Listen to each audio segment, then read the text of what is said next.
Video like जरूर कर लीजिए और ऐसे वीडियो लगातार फ्री में पाने के लिए चैनल को तुरंत सब्सक्राइब कर लीजिए और बेल आइकन को जरूर टैप कर लीजिए ताकि आगे भी सारे वीडियो आपको मिलते रहे। यूट्यूब में फॉलो करते हैं तो प्लीज ये वाला फ्री टेलीग्राम चैनल जरूर ज्वाइन कर लीजिएगा। सारे नोटिफिकेशन सारे अपडेट यहीं पे आते हैं, ध्यान रखिए।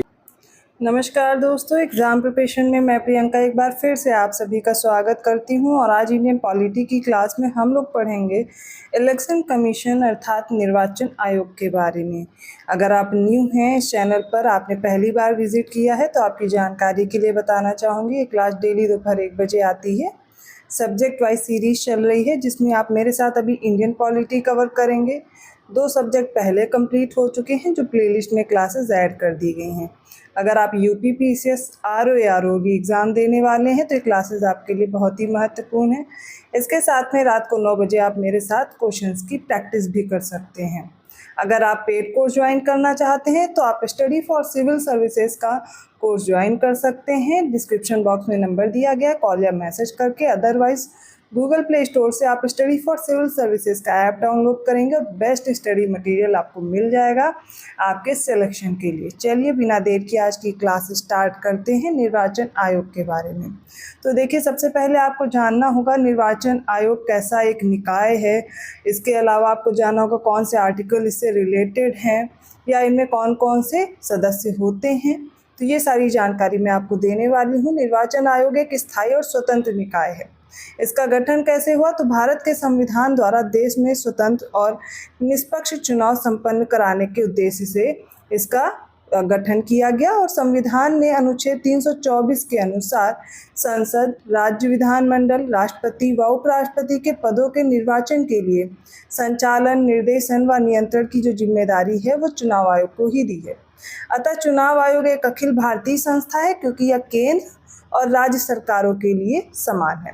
राज्यों में होने वाले जो पंचायतों, निगम चुनाव होते हैं या चुनाव आयोग का कार्य नहीं होता, उनसे संबंधित नहीं होता, तो ये कौन कराता है? ये राज्य निर्वाचन आयोग कराता है। ठीक है, तो डिफरेंस याद रखिएगा कि भारत का जो निर्वाचन आयोग है वो विधानमंडल, राष्ट्रपति, उपराष्ट्रपति इन सभी के जो पदों के लिए निर्वाचन होगा उसका करता है संचालन। लेकिन जो राज्यों में पंचायत और निगम चुनाव होते हैं उनके चुनाव आयोग से कोई संबंध नहीं है, वो राज्य निर्वाचन आयोग कराएगा।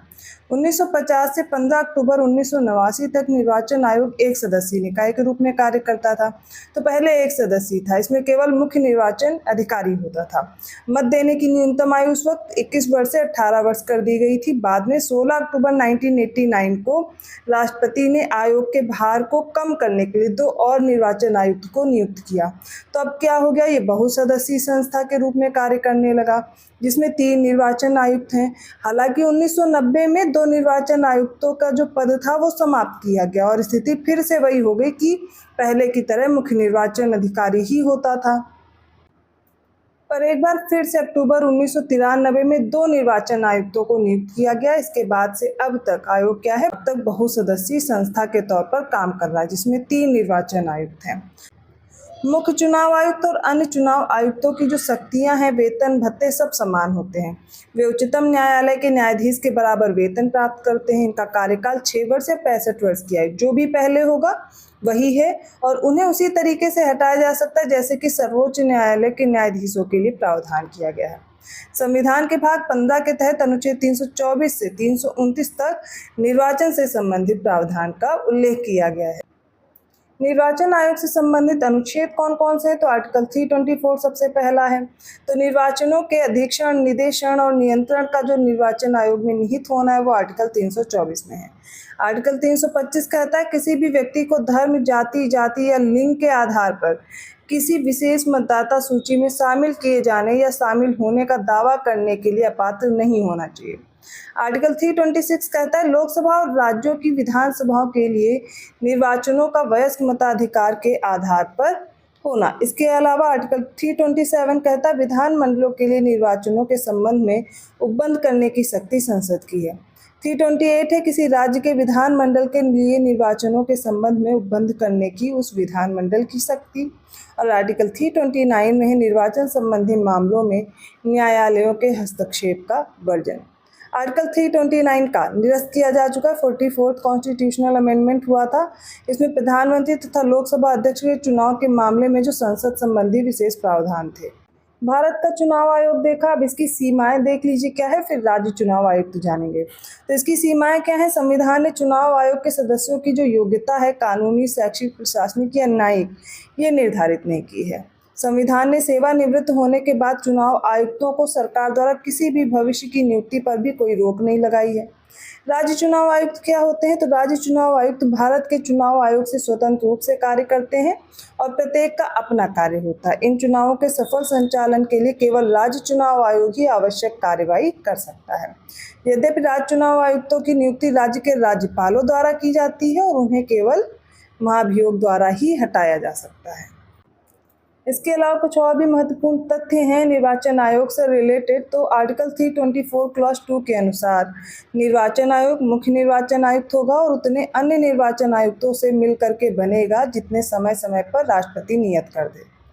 मुख्य निर्वाचन आयुक्त और अन्य निर्वाचन आयुक्तों की जो नियुक्ति है वो राष्ट्रपति द्वारा की जाती है। 16 अक्टूबर 1989 तक सर्वप्रथम निर्वाचन आयुक्त ही होता था, ठीक है। फिर अभी हम लोगों ने पढ़ा था 16 अक्टूबर 1989 को सबसे पहले निर्वाचन आयोग में 2 अतिरिक्त निर्वाचन आयुक्तों की नियुक्ति की गई, लेकिन जनवरी 1990 तक ही ये पद पर रहे थे। अक्टूबर 1993 को पुनः 2 अतिरिक्त निर्वाचन आयुक्तों की फिर से नियुक्ति की गई और 1993 से 1 अक्टूबर 1993, इससे आप याद कर लीजिएगा, इस डेट से अब तक की आयोग में 3 सदस्य ही हैं। राष्ट्रपति निर्वाचन आयोग की सलाह पर प्रादेशिक आयुक्तों की नियुक्ति कर सकता है। निर्वाचन आयुक्तों का कार्यकाल फिर से याद कर लीजिए, 6 वर्ष या 65 वर्ष की आयु जो भी पहले हो वही होता है। आर्टिकल 324 क्लॉज 5 के अनुसार मुख्य निर्वाचन आयुक्त को उसके पद से उसी रीति और उन्हीं आधारों पर ही हटाया जाएगा जिसे सर्वोच्च न्यायालय के न्यायाधीश को हटाया जाता है। किसी अन्य निर्वाचन आयुक्त या प्रादेशिक आयुक्त को मुख्य निर्वाचन आयुक्त की सिफारिश पर ही पद से हटाया जाएगा। चुनाव की अधिसूचना लोकसभा या राज्यसभा के लिए राष्ट्रपति और विधान परिषद के लिए संबंधित राज्य का राज्यपाल जारी करता है। जनप्रतिनिधित्व अधिनियम कब आया? 1951 में। इसके तहत भारत में मताधिकार और निर्वाचित होने का अधिकार मिलता है। एक 61st कॉन्स्टिट्यूशनल अमेंडमेंट आपको याद रखना है 1989 का। इसके द्वारा मताधिकार की आयु जो थी वो 21 वर्ष से घटाकर 18 वर्ष कर दिया गया, जो कि 28 मार्च 1989 से प्रभावी हो गया। स्थानीय निकायों, इसमें पंचायत और नगर पालिका आएंगी। इनका चुनाव कौन कराएगा? तो राज्य निर्वाचन आयोग द्वारा होता है। परिसीमन आयोग का कार्य विगत जनगणना के आधार पर चुनाव क्षेत्रों की सीमा निर्धारित करना होता है। तो अब तक 4 बार परिसीमन आयोग गठित किया जा चुका है, 1952 में, 1953 में, 1973 में और 2002 में। मुख्य चुनाव आयुक्त को उन्हीं तरीकों से हटाया जाएगा जैसे कि उच्चतम न्यायालय के न्यायाधीश को हटाते हैं और ये आर्टिकल 124 क्लॉज 4 में वर्णित किया गया है। साबित कदाचार या असमर्थता के आधार पर हटाए जाने के लिए संसद के प्रत्येक सदन द्वारा अपनी कुल सदस्य संख्या के बहुमत द्वारा तथा जो उपस्थित हैं और मत देने वाले सदस्य इनमें कम से कम 2/3 बहुमत द्वारा समर्थित समावेदन जो उसी सत्र में राष्ट्रपति द्वारा अनुमोदित कर दिया गया हो उसी द्वारा हटाया जा सकता है, जबकि निर्वाचन आयुक्तों को मुख्य निर्वाचन आयुक्त के परामर्श पर राष्ट्रपति द्वारा हटाया जा सकता है। भारत का निर्वाचन आयोग भारत में राजनीतिक दलों को मान्यता प्रदान करता है, जैसे कि चुनाव चिन्ह हो गए। इसका आदेश 1968 में संशोधन के अनुसार किसी राजनीतिक दल को राष्ट्रीय स्तर, राज्य स्तरीय या क्षेत्रीय स्तर पर मान्यता प्राप्त कराता है और उन्हें चुनाव चिन्ह भी आवंटित करता है। भारतीय संविधान के अनुच्छेद 324 के तहत निर्वाचन का जो अधीक्षण है, निदेशन, नियंत्रण निर्वाचन आयोग में ही निहित होता है। सदन के पीठासीन अधिकारियों का निर्वाचन सदन के सदस्य करते हैं। निर्वाचन से उत्पन्न विवादों का निर्णयन न्यायपालिका करती है। न्यायपालिकाओं और नगर निगमों के जो निर्वाचन है वो राज्य निर्वाचन आयोग करवाता है। स्टार लगा लीजिए, ये याद रखिएगा। राष्ट्रीय मतदाता दिवस अर्थात नेशनल वोटर डे कब होता है? तो 25 जनवरी को मनाया जाता है। भारत निर्वाचन आयोग की स्थापना के उपलक्ष्य में और लोकतांत्रिक प्रक्रिया में मतदाताओं और युवाओं की भागीदारी बढ़ाने के लिए यह दिवस 25 जनवरी 2011 से शुरू किया गया था।